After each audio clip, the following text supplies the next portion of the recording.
Welcome everyone to another Explainer.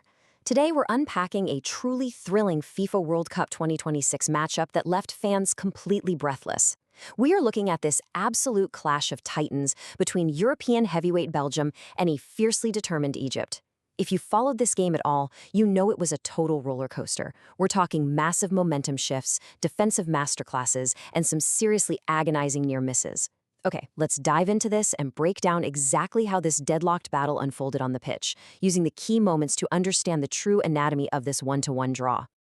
It is high noon in Seattle, and this is Belgium against Egypt. Wow, just listen to that framing from the source material. It sets such an incredible cinematic stage for what was about to happen. You can almost feel the tension in the stadium, right? High noon, a showdown. This wasn't just another group stage fixture. It felt like a duel right from the very first whistle. The atmosphere in Seattle was literally electric, and both teams stepped onto the grass knowing perfectly well that the margins for error were going to be incredibly slim. Part 1, High Noon in Seattle, setting the stage. So, to truly understand how this duel played out, we're actually going to skip your standard chronological minute-by-minute recap. Instead, we're going to look at the rhythm and the distinct phases of this specific game. Football is, after all, a game of shifting pressures and tactical responses. To anchor ourselves, let's just look at this timeline. These are the two massive bookends of our explainer today. At the 19-minute mark, Emelure breaks the deadlock and gives Egypt an early lead. From that exact moment, the entire complexion of the match changes. Belgium is instantly put on the back foot, totally forced to chase the game. And then, at the 90-minute mark, the final whistle blows with the score nodded at Belgium 1, Egypt 1. Basically, everything we're about to discuss happens right inside that intense pressure cooker between minute 19 and the final whistle. Part 2. Egypt draws first blood, the early breakthrough. Now, what's really interesting about this is that Egypt brought sheer aggression right out of the gate. They didn't just sit back and let Belgium dictate the pace. No way. They pressed, they probed, and they hunted for vulnerabilities right away. This phase of the match fundamentally shifted the psychological burden entirely onto the Belgian squad. And here's the focal point of all that early aggression. Just 19 minutes in, Emelure finds the back of the net and secures the advantage for Egypt. Think about what this does to a team's game plan. Belgium suddenly has to abandon any cautious, feeling-out process they might have had. Egypt, meanwhile, gets this massive injection of confidence. Securing a lead before the 20-minute mark in a World Cup match is a dream scenario, and Emelure's breakthrough really set the absolute baseline for the rest of the 90 minutes. But here's the thing. Egypt didn't just score and park the bus. They kept their foot firmly on the gas pedal. Look at these offensive surges. You have Salah executing what was described as a brilliant finish, constantly acting as a thorn in the side of the Belgian defense. You have Marmoush absolutely scampering away from Nathan Anoy, creating tons of dangerous space before eventually being taken off by Meunier. And then you have that deflected attempt by Omar Mush. It was clear that Egypt's attacking momentum was just relentless. They were actively out there hunting for a second goal to put the whole game to bed. Part 3, game of narrow margins, the near misses.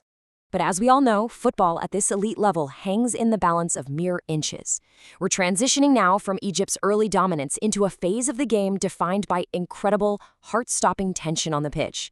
A single inch to the left or right, a fraction of a second in timing, and the entire outcome of this fixture changes completely. This perfectly contrasts the dual offensive threats that defined the middle of the match.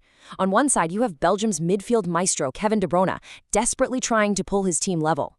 He gets a side of goal, but he's narrowly off target. On the flip side, you have Egypt's talisman, Salah, jumping on opportunities, receiving great balls, and aggressively going for goal himself. It's a brilliant back-and-forth momentum swing. Really, it's two absolute superstars testing each other, testing the defenses, and creating a breathtaking tactical chess match. And that chess match brings us to this seriously agonizing moment for Belgium. Kevin De Bruyne lines up a shot, strikes it, and hits the post. As the source material so perfectly captures it, you cannot get any closer than that. Imagine the frustration. The ball literally beats the keeper, but the woodwork denies the equalizer. It's a moment that makes us, and certainly the Belgian fans, feel the absolute dramatic stakes of this game. It's the textbook definition of those narrow margins we were just talking about. Part 4, Battle of the Keepers, Defensive Stands. And this brilliantly illustrates exactly how the guys between the pipes kept their teams alive. To understand why the scoreline stayed so remarkably tight despite all that attacking firepower, we have to give huge credit to the defensive heroes of the match.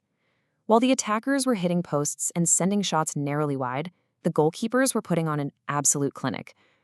This game wasn't just about offensive surges. It was a bona fide battle of the keepers, with both sides refusing to blink. First, let's look at Belgium's last line of defense, Courtois, also referred to in the commentary as Kuda. As Egypt stood firm and continued to counterattack, he was vital in keeping Belgium in it. He makes a crucial intervention, pushing a really dangerous ball out for a corner when a goal seems certain. And later, he makes a massive, game-saving stop against an attempt from Emma Asher. Honestly, if Kuda doesn't make those precise, acrobatic saves, Egypt easily runs away with this game and Belgium never gets the chance to mount their final push. But don't count out Egypt's keeper, Shabir, because he was matching him save for save on the other end of the pitch. As Belgium dialed up the pressure, searching for that equalizer, Shabir stood incredibly tall. He executes a crucial lofted punch to clear out a dangerous ball whipped into the box. But his real crowning moment? An absolutely great save to deny a powerful header from Deliums. The ball was still alive, the pressure was immense, but Shabir's heroics ensured Egypt maintained their hard-fought advantage deep, deep into the match. Part 5. Belgium claims the equalizer. The chaotic finish. Let's move to and see how this builds. Into absolute madness. Because pressure bursts pipes, as they say. After all the early Egyptian surges, the shots off the post, and those jaw-dropping goalkeeping masterclasses, we reach the chaotic final moments. Belgium, staring down the barrel of a World Cup defeat, launches one final desperate push to salvage a point from high noon in Seattle. And it unfolds in this wonderfully chaotic 4-step sequence. Step 1, a great ball is whipped into the box. Step 2, there's a crucial first touch right in the middle of the scramble. Step 3, the ball takes a wicked deflection off an Egyptian defender. Yeah, it might have technically gone in as an own goal, but step 4, and this is definitely the best part, Romelu Lukaku is right there in the mix, and you can bet your bottom dollar he is absolutely claiming that goal. It wasn't the prettiest goal of the tournament for sure, but in the dying moments of a high-stakes match, Belgium didn't care. They forced the chaos, and they reaped the reward. So the crucial point is that after 90 minutes of relentless tactical adjustments, attacking brilliance, and pure defensive grit, the teams ended exactly where they started, deadlocked. Final score, Belgium 1, Egypt 1 in Seattle. An early shock from Laura was ultimately canceled out by a chaotic, deflected equalizer claimed by Lukaku. It was a draw, yeah, but as we've seen, it was anything but a boring stalemate. It was a fierce, relentless contest of wills. Which leaves us with this final thought. When you look at the entire picture, Egypt's aggressive start and early lead versus Belgium's relentless pressure, near misses off the post, and that scrappy final equalizer, who do you think actually won the tactical battle? With both teams surviving dramatic saves and relying on massive momentum shifts, who truly owned high noon in Seattle? Was a draw the fair